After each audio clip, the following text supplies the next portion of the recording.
Hi, glad to have you with me today. The Four Seasons had been around for a long time before they had their first hit in 1962, thanks in part to producer Bob Crewe, who'd go on to write much of their material in collaboration with group member Bob Gaudio. But it was Frankie Valli's near-soprano voice that really set them apart, and their winning streak continued through to 1967, when the Times started to catch up with them. Our guest today is Lee Shapiro, who was the longtime keyboardist and musical director for the band. Lee went on to have a very successful career doing jingles. He created the rock and roll Elmo doll for Fisher-Price. He also collaborated with Barry Manilow on Copacabana the musical and formed the group the Hitmen, a brand of supergroups featuring session and touring musicians. I hope you enjoy my chat with him. Hello. Hello, Lee. Fabulous to meet you. Let's start where it all began. Well, actually, I was going to Manhattan School of Music to be a composition major. And on the weekends, we fortunately, back in the 70s, people still did this, had a 17-piece big band jazz. And my aspiration was to be an arranger and an orchestrator for the big band sound. We had a Monday night gig at a club. And it turned out that Bob Gaudio from the Four Seasons, the original guy who wrote all the songs, was going to leave the road and leave touring so that he could continue to produce music, which he did. And they needed a replacement, but they figured while they're looking for a replacement for Bob, maybe get someone who can arrange, because Charlie Colello, he was the arranger, but he didn't travel either. To do a new song, the guys had to all come back to New York. Couldn't do it on the road. So the road manager came in and saw me and recommended me for an audition, and I went in. And this is, if you've seen Jersey Boys, some of it is true. And they were $4 million in debt, and they were rehearsing at the Fountain Restaurant in the catering area. And I went into that place, and they were all set up to play. And they gave me music, and Frankie walked in, and I played a chord, Bling, and he sang, "Pretty as a midsummer morn." I stopped, and he said, "What's the matter?" And I said, "Man, you sound just like the radio." And they all had a real good laugh at my expense, but they gave me the job. I don't think I was shaving every day yet. They really must have seen something in you to trust you. Well, first of all, everyone in my family is blessed with a bit of a gift of gab. And my dad taught me that you are what you say you are. Then you have to carry the ball. But nobody cares how good you are if you don't get the job. So Frankie said to me at that very audition, if I wanted to do a new arrangement for the band and I told you about it in the morning of a day, how long would it take you till we could do it? And as I said, I was kind of a outspoken 19-year-old. And I said, Frankie, if you want to do a new song, tell me in the morning and we'll do it that night. And the very first job, he called me on it. And he said, Lee, tonight we're playing at the Airy Crown Theater, and 3,000 seaters sold out. And we always traveled. We always had 5 horns. So it was the Four Seasons, a percussionist, and 5 horns. And it was kind of that Chicago-y sound that was popular in the day. And he said, I want like a fanfare and an overture and something, and it comes into a thing. And I'm like, okay. And so I go to the hotel room and I write it. There's no piano, no nothing. I'm just writing out of my head. And I said to Frankie, I said, I think you're missing an opportunity if you don't mind me starting the show a little different. They used to start with Dawn when I joined the band. They always started with the song Dawn. And there was a little opening part, like I just sang to you a minute ago. And then it went in with the drums, digga, digga, digga, digga, dum, dum, and it's in. And they started, ladies and gentlemen, Frankie Valli and the Four Seasons, digga, digga, digga, digga, in. And I said, I think you're missing the best part of the song. I said, he says, what do you mean? I said, well, my overture that I wrote for you, at the end of it, it comes down, da da da da da da da da. I said, and from off stage, I'd like you to sing, pretty as a midsummer morn. They call her Dawn, then digga digga digga digga, and you walk out to the drums, bang bang. And we did it, and the people went bananas, and he kept it in for pretty much my whole stay. What I'm saying basically is he threw me in the water and I swam, and the rest was my career. So many people don't get thrown in the water. They can swim, but the planets just don't align. So you can't take yourself too seriously. Even if you have the ability and you're got everything going for you, sometimes it's just, you know what I mean? You can't think it's all you. It's not all you. It's your situation, other people who remember you, how you impacted someone 5 years ago. Yep. And do you have time for me to tell you another story? Absolutely, please, love it. When I was 11 years old, and we tell this, or we did tell this in the Hitmen, as reflecting back on my career with the Four Seasons. And this is an absolutely true story, my hand to God. I'm 11 years old. It's 1964. And I'm watching black and white television with my mother. And Ed Sullivan comes on, and it's the Four Seasons. And Gaudio is there, and he's playing a grand piano. And the guys are standing around him and singing. And I say to my mother, because it's all about the Beatles and everything else, and I love the Beatles, but I said, look, this band has a piano player, and I'm taking lessons. Maybe someday I could do that. I never thought about it again. Never thought about it. I was into jazz. I liked big band. I didn't rock and roll yet. I liked the Beatles, but I liked the Doors and Frank Zappa, all weird stuff. But 8 years later, I replaced that guy in that group and became one of the Four Seasons. It's like my personal beliefs. When people ask me what I believe, what my faith is, I say, I don't know. And they say, what do you mean you don't know? I said, no, I know. The name of it is I don't know, because I don't know. I don't need a story to validate it. Do you know if it's going to rain tomorrow? You don't know. Lee Shapiro, you started off playing piano and arranging for Frankie Valli and the Four Seasons. How many years did you do that for? I did that from 73 to 81. You were responsible for many of their biggest hits, right? Responsible is a big word. I was a collaborator. I was proud to be a part of. There's no discounting Bob Gaudio's, not only his genius pop ear, knowing what will hook with the public, not only that, but also his tenacity of doing stuff that I thought was stupid and doing it anyway. And some of the stupid stuff was stupid, and some of it sold around the world. And if you're not willing to swing the bat, then you can't get in the game. And I always admired him for that. So the fact that I was the arranger and the orchestrator on these big hits, Who Love You, and What a Night, and all that, I'm thrilled to have been a part of it. But I was so young that it was just like what I was doing. Like, you know, they didn't become a hit because I was on them. And then all kinds of business took place, and they got released, and someone promoted them correctly, and boom, they were the right thing. Which ones did you think were stupid that really went gangbusters? I wasn't a big fan of Who Loves You, only because the things that I was judging it on, I learned later on, weren't the things that it was made for. So, for instance, the chord structure of it is pretty much like Sherry, you know, da da da da. Who loves you, pretty baby? Da, da, da, Sherry. It's the same chord structure. And then it was like, oh, come on, man. That's how I felt about it. I was like 20. And now it's like, yeah, so what? A hit's a hit. And then Frankie said, Lee, remember this. He says, if it feels good, it's good. That's a way of saying don't go past it. The best thing happened to me when I went to the session in 74. Here's who's in the room. Me at age 21, Bob Crew, Charlie Colello, Frankie Valli, and all of New York's biggest top horn section. They're doing My Eyes Adored You, and it's all done except for the horns. And we're in the biggest studio. I mean, it was like I had to pinch myself just to find myself standing there in this workplace, this place where hits were made. And I'm listening on the huge speakers, and all of a sudden, Bob Crew, who has left us, what a unique genius, unique, didn't play an instrument and produced a billion hits. He yells out, stop, stop. Someone rewind, someone write this down. Well, I was the only guy that was schooled. So I'm the only guy that could notate. And I had my pad with me. And so he ran the tape back then, the tape, everything is back then. So they're playing the chorus.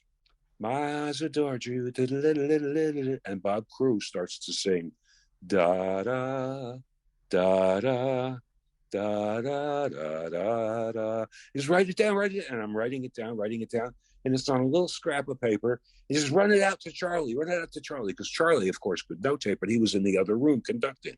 So I ran into the performance room with my little piece of paper. I can see myself there now. And Charlie handed it to each of the five guys, and they each whispered to each other. And one guy got out his clarinet, and they came into the room, and they started the chorus, and they played exactly what Crew sang to me and what I wrote and what Charlie orchestrated. And if you listen to My Eyes Adored You, in the horn section, they're playing the old song, Baubles, Spangles, and Beads. Baubles, spangles, oh, how it ring-ling-a-lingles. Da-da. The horns are playing. And that was Crew's idea because the song is nostalgic.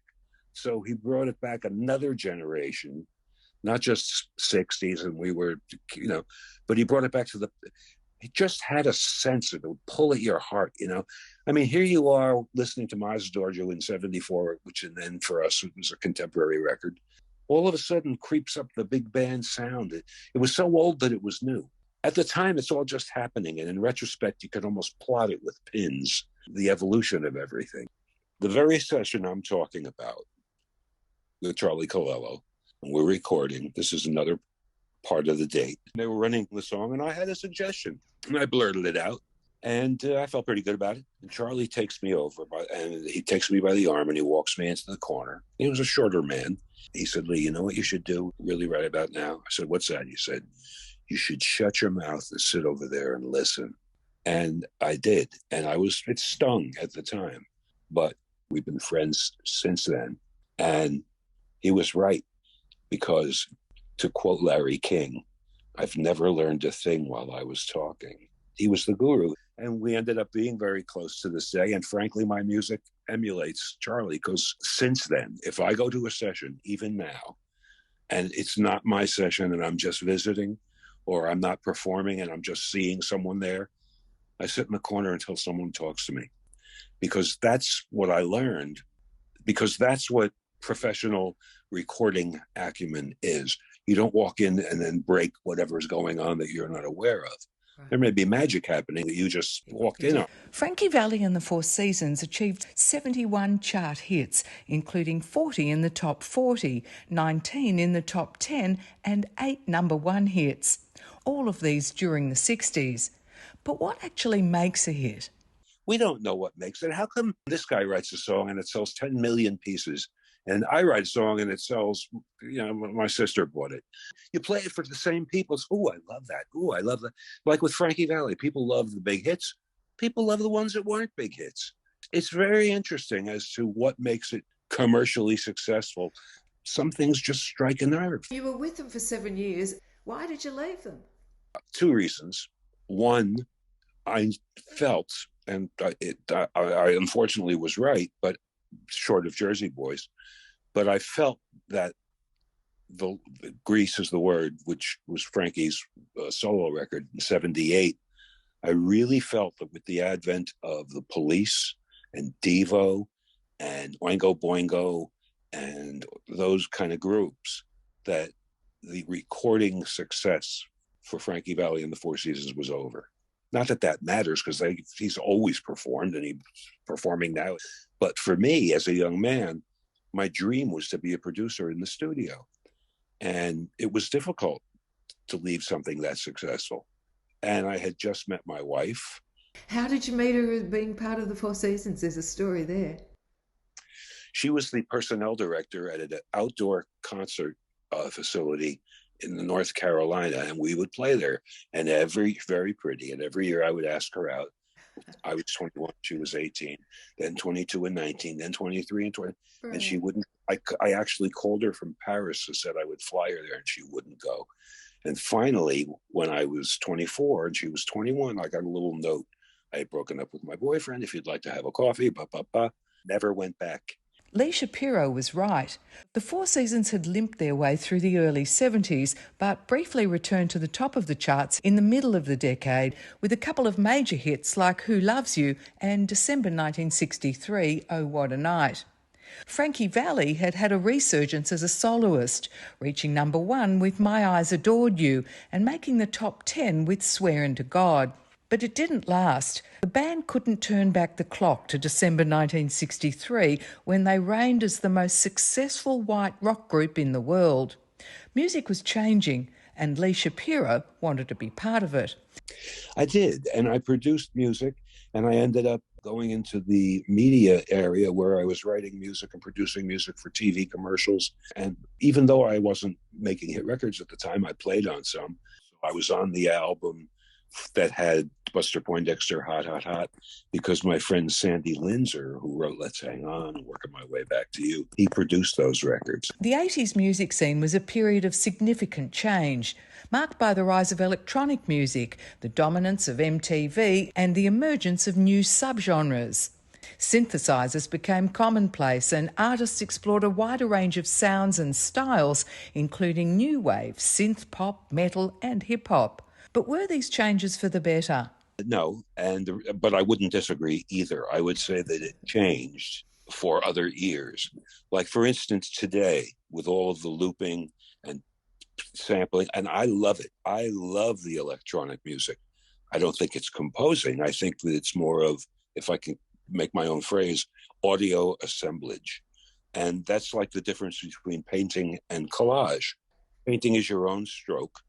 Collage can be ripping off pieces of a magazine and put it's one art and one not. I just like the painting one better because I just do. But that doesn't mean I can certainly appreciate what it takes to be. I'm not an Eminem fan, but I was an Avicii fan, and I'm definitely a Bruno Mars fan and a Mark Ronson fan who produces those records. And they're magical and they're just pristine. But I also favor live music because it's what my childhood was. After leaving the Four Seasons, Lee collaborated with other songwriters. In 1991, he began working with Barry Manilow on Copacabana, the musical. So the musical thing actually happened because while I was doing jingles, this is a very odd story, but I knew who Barry Manilow's people were. I didn't meet Barry, other than having him follow us into Vegas. Is that a police or an ambulance going past? They're coming to get me. Heard my I story. remember that song. Yeah, right. You could never release that song today. No. Politically incorrect. In any case, Barry called me to do some demos on my equipment in my studio. I'm so sorry about the bank job that's going in the background. But he called me to do some demos, and I did them.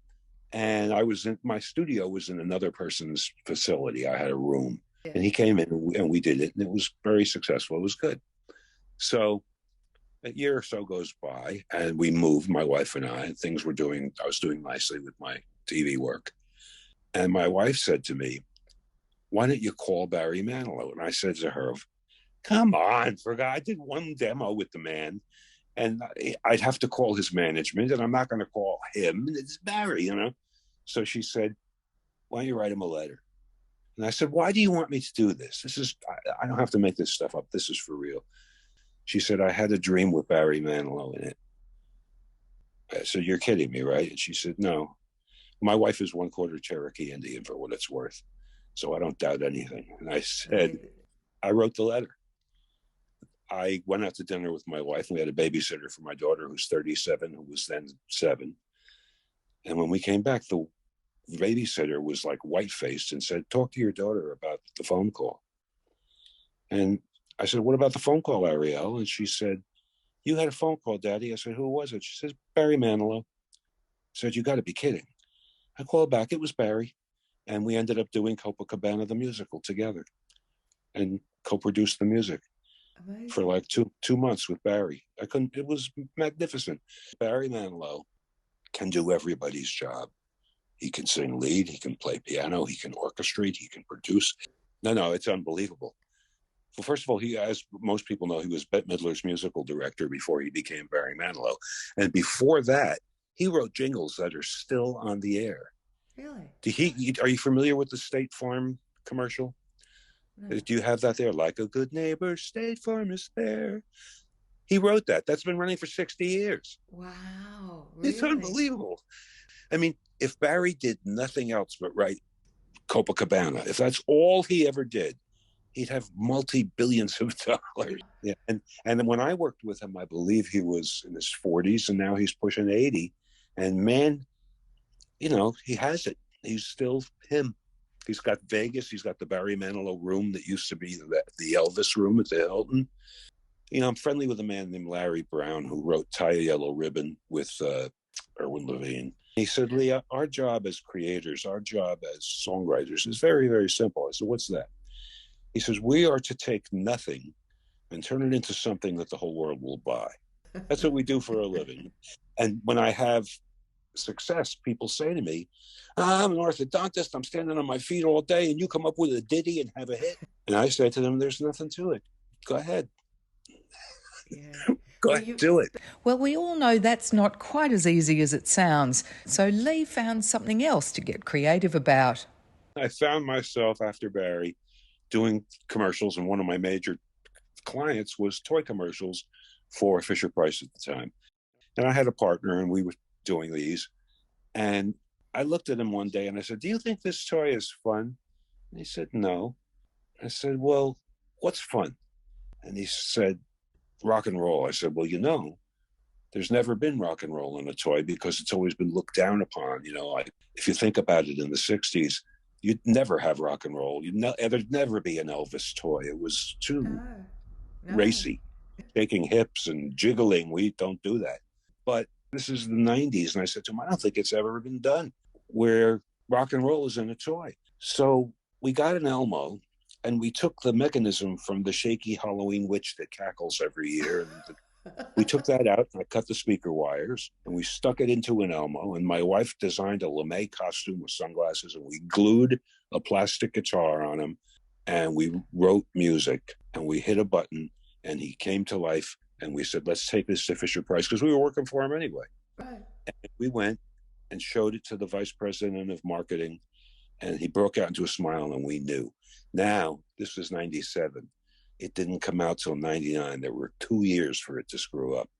2 years where there's something else better could have come in. 2 years where we're like walking on eggshells. And it came out, and it sold 4 million units worldwide. The prototype cost us $60. It can't happen today. Now prototypes, they want you to do it. In other words, put the finished thing in front of me. You could spend $1 million on pre-production and on development.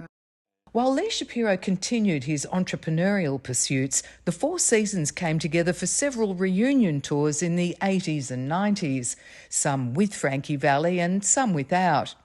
The group also recorded, releasing Street Fighter in 1985 and Hope and Glory in 92, both of which contemporised the group's sounds. During the 2000s, Frankie Valli and Bob Gaudio involved themselves in developing the Four Seasons story into a Broadway musical, a stage biography based on the lives and careers of Frankie, Tommy DeVito, Nick Massey and Bob Gaudio.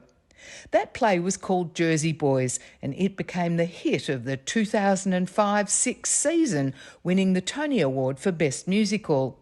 The show helped revitalise the group's career. Lee Shapiro didn't give up performing. In 2010, he formed the band The Hitmen, which was initially conceived as a partial reunion of the 70s-era Four Seasons lineup. I'll tell you what led to that, Gizmo. Honestly, I was enjoying the success of Elmo for a good 10 years and inventing more toys. And I had some releases, but nothing as big. And people all that while were always asking me, how come you don't go back on the road? How come you don't perform? Well, Jersey Boys came out. And Don Ciccone, the late Don Ciccone, who I miss, called me and said, why don't we put a band together and be like, because Jersey Boys are so big and we're really the guys from the 70s. So I said, I don't know. So I called Pulci, who sang Oh, What a Night. I said, would you think about it? He said, yeah, I'd think about it. I said, it wouldn't mean much unless there was Jersey Boys, but there is Jersey Boys. So anyway, I went to a recording session with Frankie because he was recording something, and I think his last album. And I said to him, what do you think of this? There's all kinds of Midtown Men and Under the Lamp and Four Lovers and $4, whatever. I said, we don't want to do that. We're really the guys. What do you think if we go out as a group? We would be doing your songs, but, and this is what the man said to me. He said, Lee, we limit, this is back then. He said, we limit what the Midtown Men and Under the Street Lamp and all those, we limit what they can do because it will detract from the show. if they're doing, because they used to be in the show, then they take their roles and put them outside. It's a distraction. Yeah. He said, but you guys are the real Four Seasons from the 70s, so go out and do whatever you want. And that's what he said. And so me and Don Ciccone and Jerry Polci and my dear friend Larry Gates from childhood, who I knew since I was 8, and Jimmy Ryan, who was the leader and founder of the Critters, while he was with Carly Simon, is when I was with Frankie Valli all that time. So we got the band together with that configuration, and we got one job. Actually, the first job we played was at a place in New Jersey, and we paid $1,200 for them to let us play there. And we filled it with all of our friends because we'd never played together anyway. So we did it, and it was very successful. So then a friend of mine got me a job for the guys at what was then BB King's in Times Square. Christmas week on a Monday, no advertising. We played to 11 people. But of the people that were there, 2 of them were Ron Gartner and Fran Heller, who together had a brand new agency called Bicoastal. And they wanted to book talent, and they wanted to have someone exclusive because they were booking the same talent as everyone else. And he came up to me and he said after the show, if you guys are serious about this, we would like to represent you because we think that this could be something. We were called the Hitmen and still are because everybody had hit records. And I said, I'll tell you what, represent us for 6 months with no contract. And then if we're happy at the end, we'll sign. And that's 12 years ago. Because you never want to do business with someone that doesn't want it as bad as you. We actually built his agency and he built our brand by collaborating the way we did. And we went on all the way from 2010 all the way to 2020 or so with the pandemic as a version of the Hitmen. Guys left, guys came back, but it was still featuring the music of a lot of the seasons, Tommy James, all that kind of stuff from our history. The pandemic put a damper on it, and then we had to reform. Not only are we back again, we're back again with me as the manager, and I'm not performing anymore. And what we're back as is Jerry Polci's replacement was a guy named Steve Murphy, who was with the Happy Together tour and worked with everybody in the world, Three Dog Night and Grand Funk and the Turtles and Yardbird, everybody. We made him the featured part of the Hitmen, and the Hitmen now represent hits that they've played on with stars like Journey, Foreigner, Styx, the Hooters. We've moved it up a generation or a decade because, frankly, everybody in the world has a Frankie Valli group. So that's silly to replicate that, especially even if you're a real guy, because promoters can get it cheaper, and they do. But these guys really have relationships with, like, Dennis Elliott from Foreigner performed with us, and Steve has performed with Steve Augeri from Journey. And these are all real relationships. So it's the same template, if you will, but the set list is different. But it's happening big time now. These guys are out there rocking, and it's very exciting because, for me anyway, it started as one thing 12 years ago, and it's happening in classic rock land. And again, you've reinvented yourself. You've brought yourself up to the present time. You're attracting a whole new generation of fans. Lee Shapiro, you have that gift. Honestly, musicians will tell you this too. In order to do what we love to do for a living, you take what works first. So in other words, if you're a sax player who doubles on flute and you're not working and you'd rather play the saxophone and they need a flute player, you take the job and you work your sax into it. And I'm saying, I'll tell you the truth. When I got offered the contract for the Four Seasons, I took it to my lawyer and he read it. And when he was done, he called me back in for a meeting. And he was very high power. He represented Yoko Ono and the John Lennon estate, Miles Davis. I mean, big. And he said, Lee, this might be the most one-sided contract that I've ever read. I said, what do you mean? He said, everything is what they can do. Everything is what you can't do. You can't call yourself this after you're done. You can't call yourself that. They have the right to use their likeness. They have the right to use your name in any way, blah, blah, on and on and on and on. You only get this much percentage. And I said to him, what do you think I should do? He said, what, are you out of your mind? He said, sign it. Who else is asking you to be one of the Four Seasons? Get in and change it from within. Get in. And I Advice. did. Lee, having been part of all those fabulous songs, you're still very much part of the music world and a whole new generation of songs. Is there one favourite one that you have? Honestly, from a commercial standpoint and the validation that comes from that, I would say "Oh What a Night" because it was a major hit twice, and I wrote the arrangement. But on two other points, one would be "Swearing to God" because of the arranging, but the other one would be "Under My Skin" from 1966 because I wore that record out, and I'm friendly now with, again, 83-year-old Artie Schreck, who was the orchestrator. Charlie Colello orchestrated everything except two songs. Check out the two that he didn't orchestrate: "Under My Skin" and "Can't Take My Eyes Off of You." Artie did both of those. And that arrangement still speaks to me, the opening piano. And I had the honor of being with him on a session and walking him over to the piano and say, "Check this out, Artie." And I played it. Da, da, da, da, da, da, da, da, dee, da. And he kind of welled up a little bit. And I said, this is as important to the song as the song. Because as soon as you hear it, the first five notes, you know the song. And that's what a hit is. Lee Shapiro, what a treat to chat with you. Thank you so much for being incredibly generous with your time. The last question I have for you, though, is when are you bringing the Hitmen to Australia? We would love it. You know, with Frankie, we did in '77. We did Melbourne, we did Canberra, we did Perth, we did the country in, and it is without a doubt. If it was closer, I'd live there. It's magnificent. It's the most magnificent. And when I was there 40 odd years ago, Perth, Australia, I thought I had gone to heaven. It was unbelievable. In any case, thank you for being the professional that you are. It was quite wonderful to speak with you. And anytime you want to talk to me again, it'll be $35. No, anytime you want to talk to me again, please feel free. Thank you so much. Really lovely to meet you. Bye now. Take care.